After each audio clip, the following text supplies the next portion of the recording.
will say, "Oh, will it be recorded?" And I said, "Yes, it will be recorded." So, okay, Yeah. so we're live. Let me click you in more like this. Okay. Mm-hmm. All right. So if you're watching this, welcome to my YouTube channel, guys. This is Jessica from JPEZ Talks. And as many of you might know, I have a tutoring business, which is mostly online. I have some students in person, some online, and I teach English to 6th through 12th graders, but I actually have a few younger ones too, depending on the situation.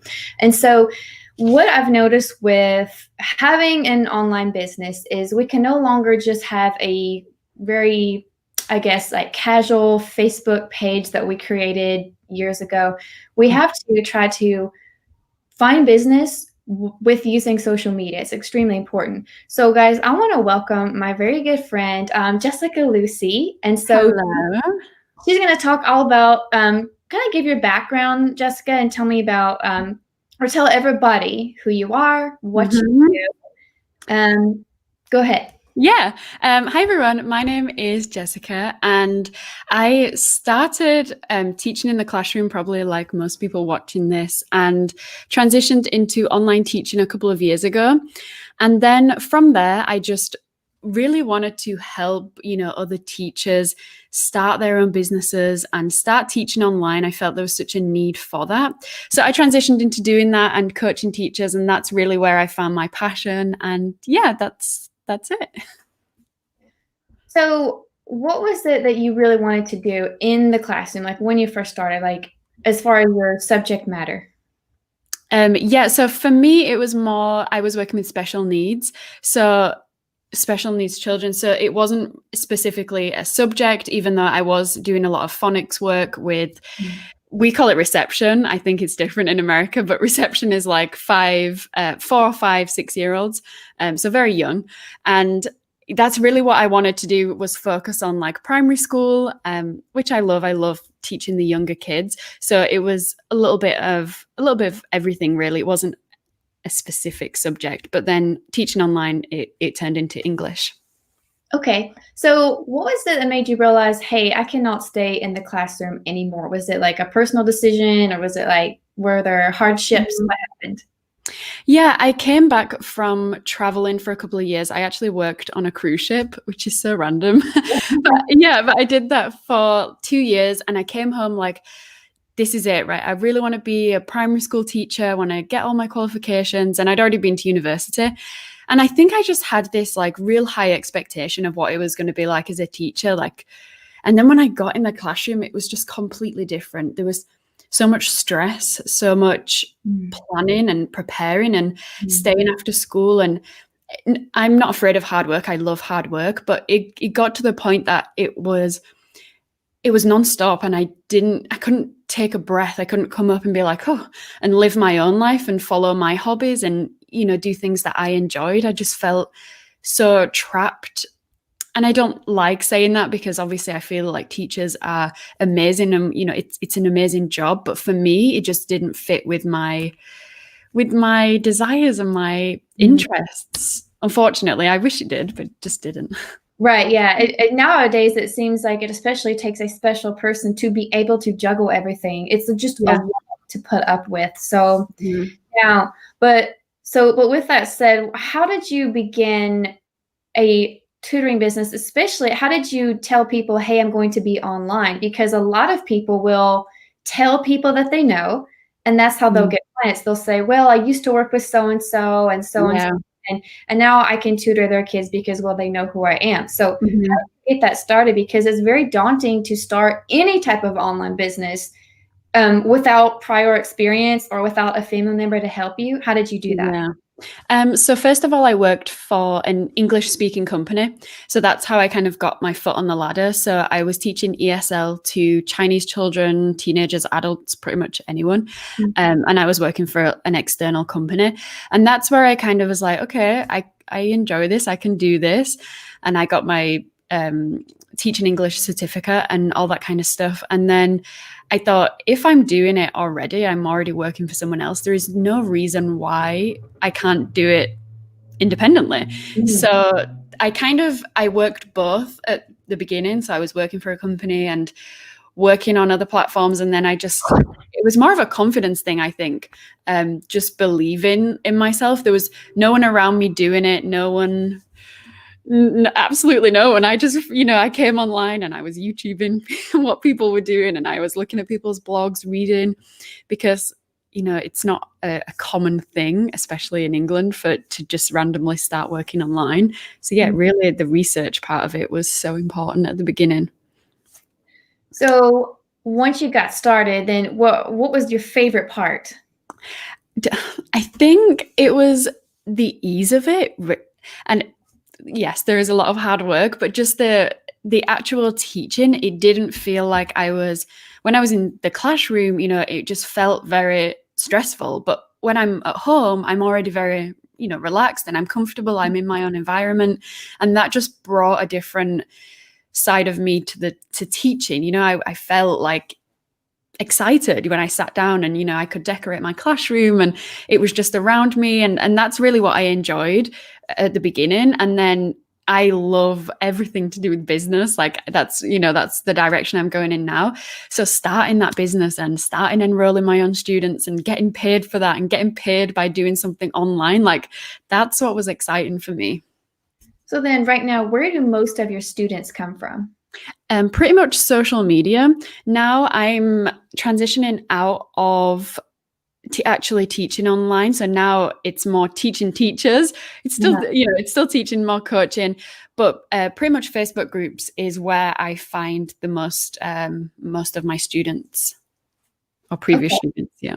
So you really hit on our target topic here, which is social media. So with social media, it's like it's just so funny to me, because it used to be just a few years ago, we were sort of made fun of for spending too much time on social media. I remember thinking Facebook. I mean, I remember even MySpace, when people were talking about MySpace, and I was like, what is that? I was like too young, or I knew if you had it. And I had friends who said, I'm going to make one for you. I'm like, no, I don't even trust. I don't even know what that is. Like, what is that for? Yeah. And then the next step was, okay, it's for connecting with people and distant family members and all that. And now it's like, oh, it's for business. Now it actually seems to have more purpose, because you can monetize it and advertise and build some sense of trust. But I still find that using social media for business purposes is really overwhelming. So how would one get started if they have an online business and they maybe have a website? How do we get started putting our word out there with social media, like Instagram, Twitter? What are all the others? Creating a group. How does one get started in like the least overwhelming way? That's such a good question.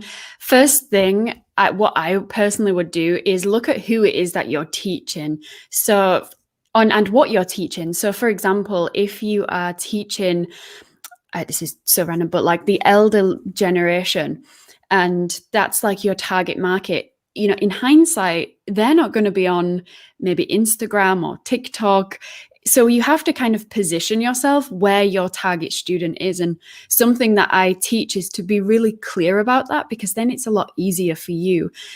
So if you are teaching, for example, children, you have to think, okay, so where are their parents online? Like what platforms are their parents using? Is it Instagram? Is it Facebook? And this is just done through research and knowing who it is that you're teaching. And I wouldn't try and be on everything, like try and spread yourself too thin. Like some people start social media and like, I need to be on every platform, I need to be visible. But my advice is to pick one platform and get really good at it and be on that platform and show up. And you feel so confident in that one platform, then you can start repurposing what you've already put on that platform onto other platforms that are going to also help you. So obviously, you have the giants, Facebook, and Instagram. But then if you teach business or anything career related, any like language to do with business, then LinkedIn would be a much better platform for you to spend your time in and invest your time in. So look at who you're teaching, look at where they are online, and then put yourself in that position. That's like the biggest tip. So if I have my online English teaching business, but if I have that, why is my website not enough? Because Yeah. I'm thinking, well, here's the funny thing. I actually have maybe 2 parents on I guess they're young enough to where they have Instagram, they would be older than me, but certainly, not as old as my own parents, so Yeah. a little more comfortable with it. But I still don't see a whole lot of maybe older adults using it.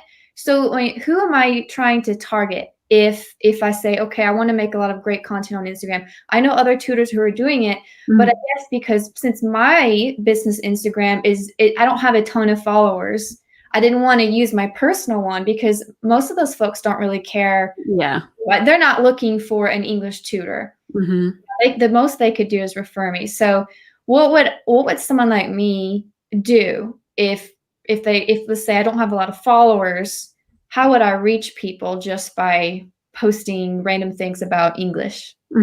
So it's more about thinking, what would your students be searching for? So, for example, they might be searching for like online English teacher in specific location. You can be found by location, you can be found by hashtags. This is Instagram, sorry. And you can be found by literally searching in the top bar. And that's what it's different from a website, because there are, a lot of websites, billions, and without you having a direct driving people there, without you sending that link to people, it's kind of like a fish in the ocean. It's very hard to find a website. So that's why social media is a lot better, just because it's more search friendly. So to reach people, I would first start, looking at the hashtags, and when you're creating your content, put in the right hashtags in there. Like, in my masterclass next week, we'll be talking about this, but really like looking at online English teacher, French teacher, and narrowing it down so that if someone was to work in a specific search term, you would show up there. And you can do that with your profile and with your content. The more content you're creating, the more likely it is that you're going to be up in the search engine. Okay.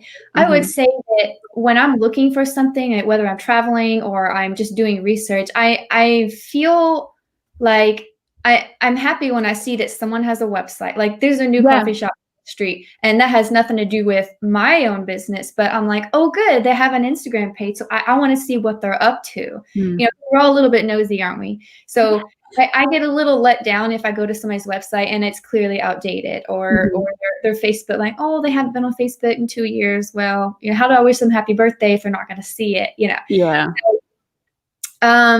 Okay, so here Raylan says she's been trying to figure out how to be more active on Instagram. It's like, how do you keep yourself from being obsessed, but how do you handle it in a healthy way? Because I'm pretty sure that's where this conversation would go. How do we do it? I've struggled with this myself, because it is something that our phone, I don't know, have you seen the documentary on Netflix, The Social Dilemma? Yes. Yeah. So it's scary, right? It's a scary fact that your phone is designed to keep you on it. And I hate that thought, but we have to kind of take ourselves out of it and think. For me, this is what I do. In my calendar, when I'm planning my day, I will have time, schedule in the time that this is time that I'm using Instagram to post content, to connect with other teachers, to connect with my target audience. And it's there, it's in my Google Calendar. So I know 12:30 until 1, that's what I'm doing. And it's a lot of self-discipline, and it's hard. But once you kind of start to see the results, and I could be on my phone for half an hour for business, but it ends up being 2 hours because I've gone down a rabbit hole of all this random stuff. And it's just about being like, setting alarms is really good as well. Just like, this is the time that you have to do that work, and understanding that it's your business. This is how you advertise. People pay. If you had a physical location, you would pay someone to put up a big sign, a big advert outside the shop or down the street, but we can't do that. So the way that we advertise is by posting content and being visible online. So thinking of it more as a business task rather than, I shouldn't really be on my phone because being on your phone too much is not good for you, etc. But just being specific and about your time.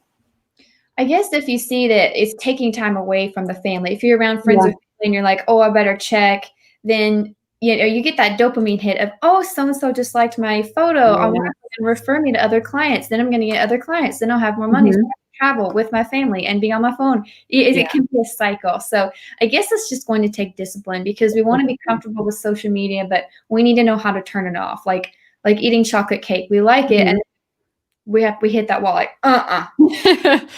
too much. Yeah. And so, you know yourself, what's too much. And once you realize that, and I guess just being on it for a purpose, that's also something that is it's good to know that you're on your phone for a reason, not just to waste time, but either to be entertained, to learn. Learning is another one, like through podcasts and YouTube videos, right? It's, if you're on there for a good reason, we shouldn't feel bad about that. Yeah. So for everybody who is listening now and who is about to listen, you need to go look at Jessica's, what do we want to talk about? Probably your Instagram most, right? She is awesome. Jessica Lucy, you need to go check her out on Instagram. Your stories are very encouraging, definitely for online teachers, but definitely really for anybody starting that online business. It's a very genuine feel, and you have a lot of energy and good ideas for helping. I was like, oh, she's saying exactly what I'm hoping to hear. But like, oh, it's so good. It is, for sure. It's so nice to hear. One of the things you talked about was content creation, because I was talking with some other tutors about, okay, we have a few clients, we know how to teach them, we know our subject area, we have good communication with the clients, and maybe we're even in a nice groove of we're being paid, maybe weekly, monthly, but what if we want to produce more? How do we do this thing called content creation? Like, we know a lady who has written a book, and that sounds great, but overwhelming if you're so busy. What is something that maybe people are looking for? Do we create courses? Should we create blog posts? What would you suggest? Because some of us aren't really sure, what is an audience looking for? Yeah. Again, it comes back to the point of, what would your students be looking for? And you can create that. But the content creation, there is a lot of different platforms. So for you, for example, you have a Facebook page or Facebook. So I have a Facebook page for the tutoring business, but it's really just sort of a landing zone. Like, it's not something, it's more like if I post something to Instagram, like right now I'm doing a Halloween word every day, where it's defining a word and a stem, and it's just putting information out there. Like, I made it with Canva, but really, I post it to Instagram. It also goes to the Facebook page. But one of my big things right now is the YouTube channel, and trying to use that to help students and attract students, all of that. So I'm wondering, how is this a good idea? Should I keep doing it? Should others do it too? So for yourself, YouTube would be your, like, what we call a rich content platform. So on this platform is all your really good information, your valuable information. So your Instagram and your Facebook, you should every so often, or at least I would say 3 times a week, be driving people towards your YouTube, because this is the platform where you want people. Because this is where you're posting all of your great stuff, your content. So even asking your previous students what they'd like to see, asking other teachers on your YouTube, on Instagram, you can just put a question box in your stories. What kind of content do you want to see? You ask people, and I've got in a habit of asking people, pretty often, but that gives me a great insight into what they want to hear. So for example, I'll put a question box, and you could say, I want to know how to, learn how to use Instagram stories. And then I can create content on that. So it's always asking and taking action on that. What do we do if let's say our Instagram is new and we don't have a lot of followers? Yeah. We pretend that we have a lot, like post a question, pretend like, well, 3 people will hear, and eventually it'll be 70 people, and so on. Yeah, I mean, it's habit. And I kind of like to think of in Instagram, especially your feed, not necessarily the stories, but you have to think in 6 months' time or in 12 months' time, when people come to your Instagram, the same thing as the coffee shop, right? You go back to the Instagram and you scroll, you look at it's just a habit. So if you have this block of, well, I can't create any content because no one's no one's watching, I don't have any followers, we have to put ourselves, well, what would you post if you had 10,000 followers? What would you post if you had 1,000 followers? How would you show up? And it's kind of just getting you to that next level of, okay, this is who I want to be. This is what I want to create. And then going from there. And sorry, I went on a tangent, but back to your question, if you don't have any followers, can you ask questions?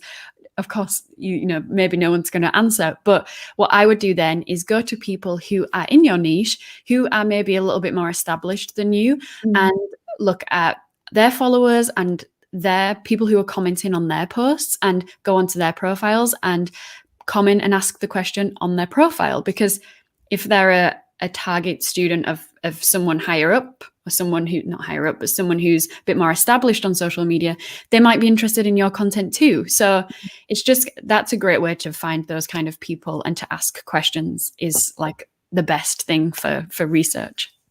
So it used to be that meeting people online was a really weird thing. Like, I had a friend whose husband met a guy from Canada by gaming. They played gaming. They played with each other for years, and then they became friends. And then that guy attended their wedding, and like he drove all the way down to Georgia and it was like, hey, we're meeting Craig for the first time, and we're like, you guys met online, even though he's in Canada and you play games. Like, that felt crazy, but now that's a lot more normalized, because I've heard that for your business, if you want to reach out to somebody, a really clever kind of, right now it would still be kind of brave or kind of unique, is to do like a video question. And I think that's one of the ways you and I connected, was you just go, and I think, what is it, like, you can send a message, there's just a quick video message, and it's a lot more personal. That's do you right. think people are more likely to respond like, hey, so-and-so, I noticed we teach the same thing. What do you do to reach your clients? How do you help your students? Boom. Exactly. And it's personal, and it's more like they've made the effort, and not something that a lot of people do is have a copy and paste message and then copy and paste it to, loads of profiles. But you can tell, like, you can always tell when someone has copy and pasted something, and I don't respond to people like that. But for example, I think you video messaged me, a while back, and that's how we got talking. But it's powerful. Like, I know you're a real person. Like, I know what you're after. And that's the same thing that you can do to potential students and people in the industry who you want to connect with. It's a great way. It's less weird now and more norm, which is kind of scary, but at the same time, this is how we made this connection, and this will go on now for I don't know, generations. Yeah. So yeah, I guess one of the things I also wanted to talk about is podcasts, because I've heard some people say, well, I don't want people seeing my face, but what about a podcast? Like, because I know you've started that. So why don't you tell people about your journey with beginning a podcast? And by the way, guys, we can put your information down here, and I'll link your information. Oh, thank you. Yeah, that would help you out as well. So how do we start a podcast if we don't want to show our face? We have a good voice for radio, I guess. I think podcasting and YouTube are very similar in the sense of their rich content platforms. When I'm listening to a podcast, it's usually educational and something business related, and something you can listen to on the go. And that's kind of what I wanted for my business. I really wanted to bring other people on and interview people, like other teachers who've started businesses and other people who've just gone for it and who have that motivation and who are like, you know what, I'm gonna not do what the norm is and create my own path in life. And for me at the beginning, I was like, where are these people online? Like, it's very hard to find people who've done this. So now I want to bring that, and that's kind of why I started a podcast, because I could have either done it as like a live in my Facebook group or on Instagram, but they don't last very long. They could just last 24 hours, or I could upload it to IGTV, but I just love the podcast style. And if I am interviewing someone, it's like this, so I can see them, but the podcast, the audience would just listen to the podcast. So yeah, that's why I started it. I use a program called Audacity to edit the podcast, and then I use Anchor, which is the podcast platform where I upload it, and then that uploads it to Spotify, Apple Podcasts, and all that kind of stuff, if anyone is wondering how to start a podcast. Okay, yeah, I know. I was listening to it through Spotify, and maybe the advantage of just a podcast is you can walk around with your Bluetooth headphones on and hear it, or you can listen to it. Whereas a video, I'll have a lot of people tell me, "Oh yeah, I haven't watched your video yet. I'm planning to," because there's an element of, if you're not looking at it, you're missing some stuff, depending on what the design of the video is. But yeah, sometimes it's nice just to hear. And that's really what people need. Is some people they're like, well, I have to hear it. Some people are visual learners. So. I think it's different for everyone. Some things I like to watch YouTube videos on, like it's just better, it's just more entertaining. But other things I prefer to listen to a podcast.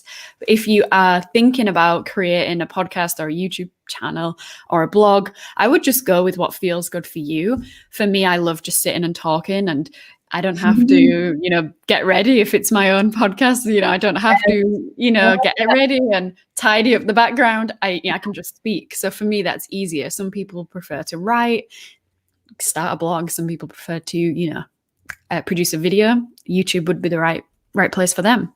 Yeah, I think the video is honestly the hardest because it's a visual and it's audio and all of that. But it's also most exciting to me. I mean, I like podcasts too, but I don't know, I guess it depends on your message. Some people who are more introverted, like I have had some tutor friends that are like, well, I don't like making videos, but they have an idea of how to do it. They know if they have to at least create that one video for their website, they'll do it. But I like that nowadays there's so many ways to get your message out there and to show people who you are, instead of buying a message on like making flyers.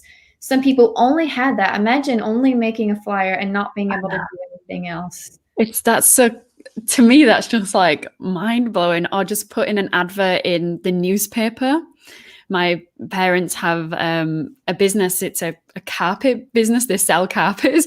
And we used to put adverts in the local newspaper. Like that was their advertisement. That's it. Nothing else. It's just, how can you buy a carpet from an advert? Like times have changed back then, I guess. So yeah, completely different. Had to. I did want to ask you though about what do you call it, the UK or like the English education system? Like, how have things been since the what has happened? Go ahead. I think, well, obviously a lot has transitioned online, and that's scary for some people because it's, especially teachers, not knowing what to do.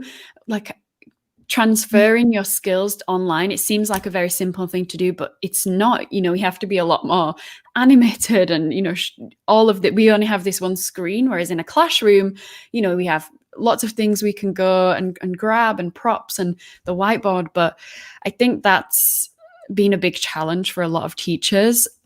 And now, we're back in schools, but still it's not the same because, the worry and the spacing and everything like that. So it's not the same, but I think it's forever changed. The system it's forever changed. It's going to be completely different.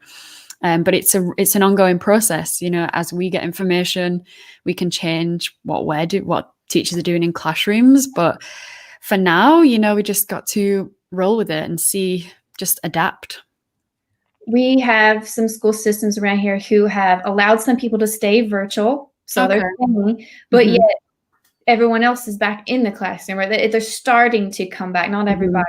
So it's a very strange thing for our regular teachers to juggle is, well, I got to make sure my camera or whatever I'm using is set up for the virtual kids, but then everyone else in the classroom, it's like now you have double the audience. It's split, and it's extremely tough. Like my husband, a lot of work. Do that, and I just feel like the classroom by itself is hard enough, but having to juggle both things, it's rough, especially when the schools don't really have the best technology. No, a lot of the time it's incredible to buy thousands, but really it would probably be more than thousands of dollars worth of laptops. I can't even imagine what. And then the servers crash sometimes. It's just tough. So that's why I've tried to tell my parents that tutoring online and teaching online is not the same as what they're getting through the school, because the school is trying to keep up with this monster that's happening.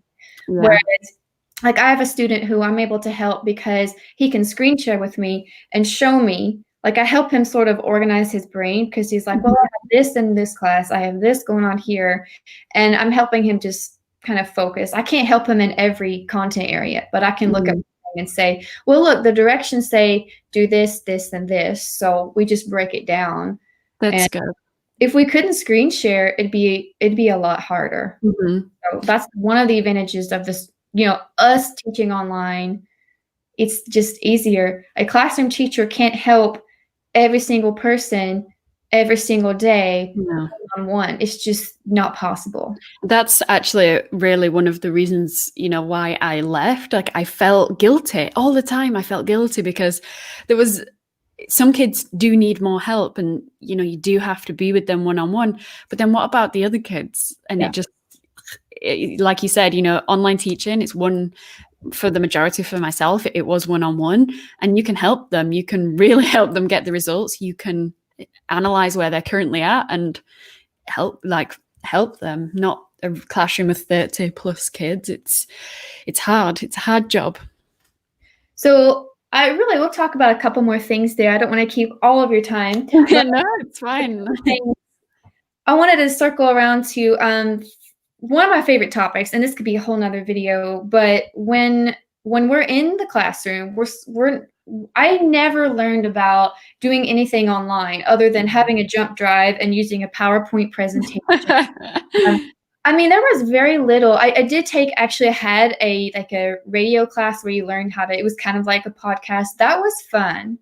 But other than that, and a little bit of video editing, you're sort of taught you better get a job where it's earned income. I'd never had passive income. There was no use social media as another way to earn money, like on the side. There was no side gig talked about. I don't remember that. I just know that I was obsessed with getting a job. And if I didn't get a job, I felt like a loser. Yeah. And guess what? Jobs were really scarce several years ago when I graduated. So it was terrible. And I didn't really know how to start up anything else on the side without going to someone in person, applying, filling out an application. So how would you tell students to prepare for the future now, because things are so different? Like, what would you do if someone said, hey, don't I have to go to college university and get a degree for a job? How do you tell people that maybe that's not the only way? Yeah, I love this topic. In my situation, I would have waited and realized what I actually wanted to do. And that's the same advice I'd give other people. Like, we go to university at 18. So we have 2 years, we leave school at 16, then we have 2 years of college and then 3 years of university.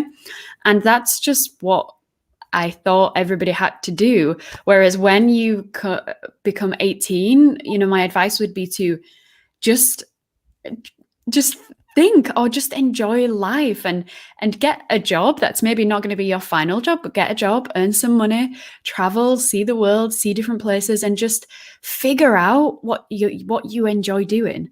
Right? There's so much pressure that we have to get a job. And then so many people end up in a career and just, that's it. It's just they're in that career for the rest of their life until retirement, and never act on their passions or act on what they really want to do. And there's not enough of that in schools. That should be taught, follow what you love to do, and that will, sometimes that's not going to earn you income, but it's life. We only have one life. So why do we spend it doing the same job, working for someone else in a company that we don't necessarily want to? We just feel like we have to.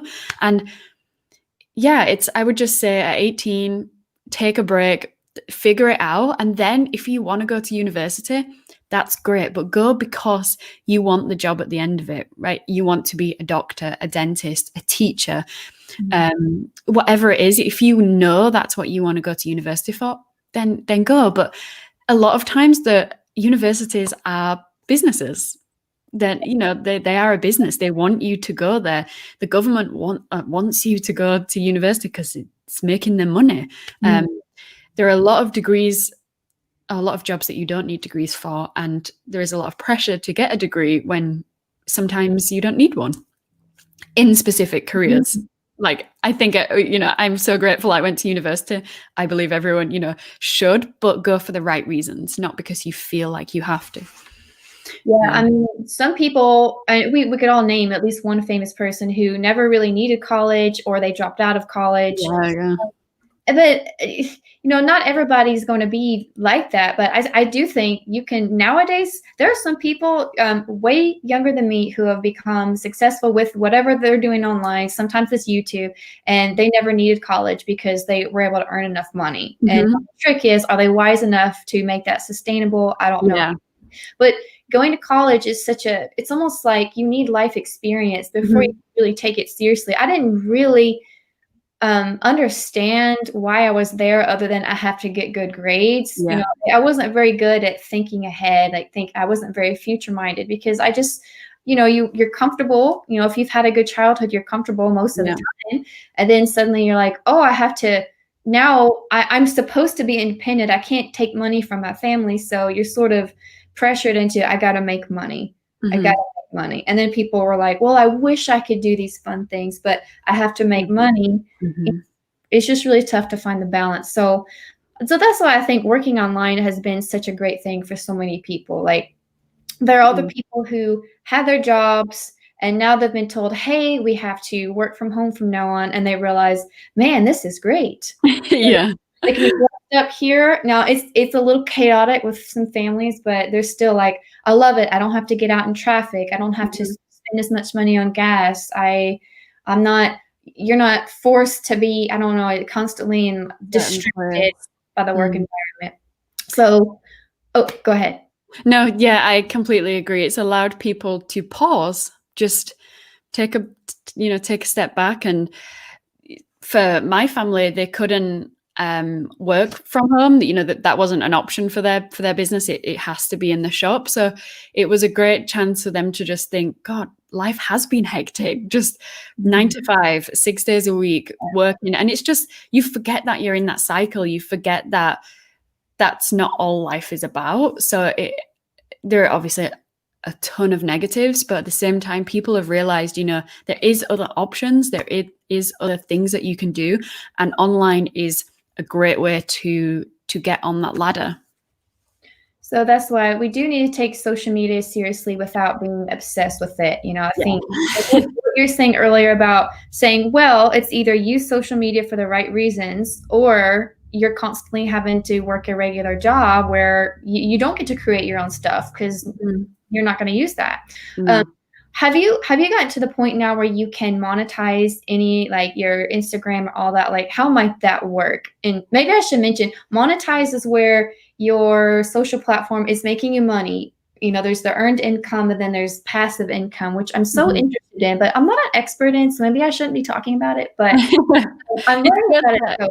Yeah, it's good that you know what it is though. And then once you know what it is, then find out a little bit more, research it, and then, you can create it for yourself. For me, Instagram, monetize. It's not through ads or anything, but for example, a couple of weeks ago, I launched a teaching business bundle. So basically, it was a ton of information, templates, checklists, everything that teaching business owners need, everything that I'd created already in my business. I just updated it a little bit, put it into a package and sold it. And that as a digital product. So although it wasn't passive, I'd already created that. Now, that is passive because I've already done it. And now I just can sell that. And when you kind of start to think outside of the box, like, oh, wait a second, I can do that on my social media, allows me to do that. No paid advertisement, no nothing. I just did it through my Instagram stories and through my content. And it's exciting for me. That's exciting. I can help other people and I can make money doing it.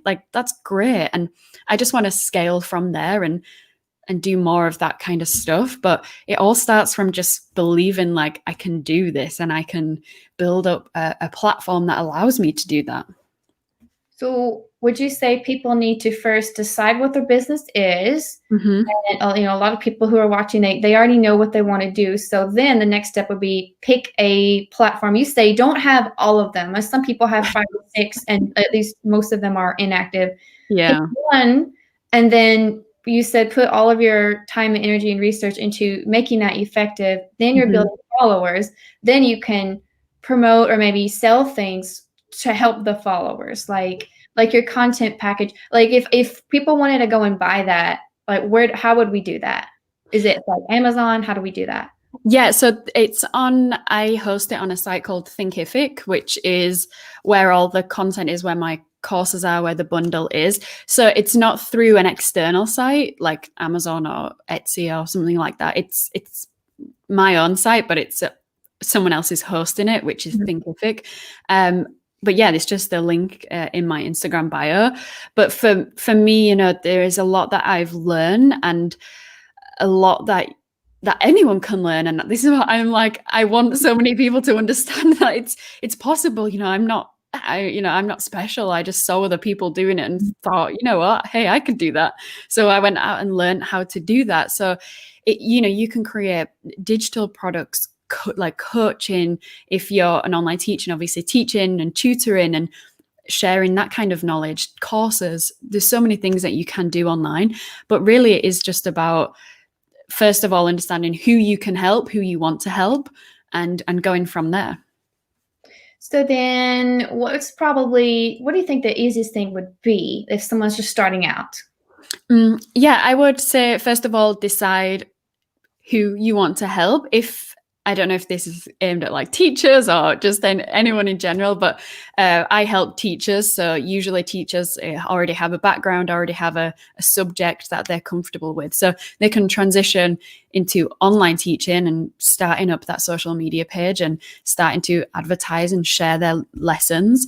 And then from there, you can build it up to the next step. You can sell resources to those students, sell things that can help those students, but they're digital products, ebooks, video lessons, courses, things like that. So you're constantly helping someone, but just in a different way, and making money from that. So we no longer have to go to a publishing agency and say, please like my stuff so you can sell it. It's not so hard anymore. No, I think on a bigger scale, yeah, if you want to, sell lots and lots, but you can start yourself, get yourself going, get yourself on the ladder. And then, in a couple of years' time, if I want to have this book or create a book, then I can go to publishing agencies. But then you've already built up the following, you've already built up people who are interested. So, going to a publisher without that is very difficult. Yeah, but just going for it and just truly believing, this is possible. I mean, this has been great. I knew it would be, but time flies. Yeah, it does. I know it's 43 minutes. So do you have anything extra that you wanted to add? Maybe something that you think, wait, we didn't mention that yet. I just wanted to mention next Thursday about a masterclass that I'm hosting, completely free. It's about using Instagram stories in your teaching or your tutoring business. Really using stories to help you engage with potential students, and we go over like a little plan of how to plan out your week of Instagram stories. So it's not going to take up all your time, and you can really be intentional with what you're posting instead of just being like, oh, someone told me to be on Instagram, so I'm just going to post this right now. Knowing what it is that you're posting. So yeah, you can, this is my Instagram. Oh, not here. This is my Instagram. So yeah, hop on over there and the link is in my bio to join that masterclass. Okay, awesome. Good. Yes, I'm very interested in this class because I always think, oh, I can do Instagram, but then I get on there and I mess something up and waste time. I'm like, what happened? I thought I posted something. No, it's really a lot simpler than it looks. But anytime it's an update, I'm like, wait. Oh yeah. Always a new update. Yeah. Crazy. Always learning something new. So whether you're here or whether you guys are just watching the recording, thank you so much for coming and watching the Jessica's talk. I'm going to end the broadcast, and we'll actually get to I don't want to say goodbye twice, so we'll just say goodbye to anybody watching now. Okay, goodbye. Guys, look, I'm gonna link everything below so that you guys can look at it again. And thanks for listening. Bye. Bye.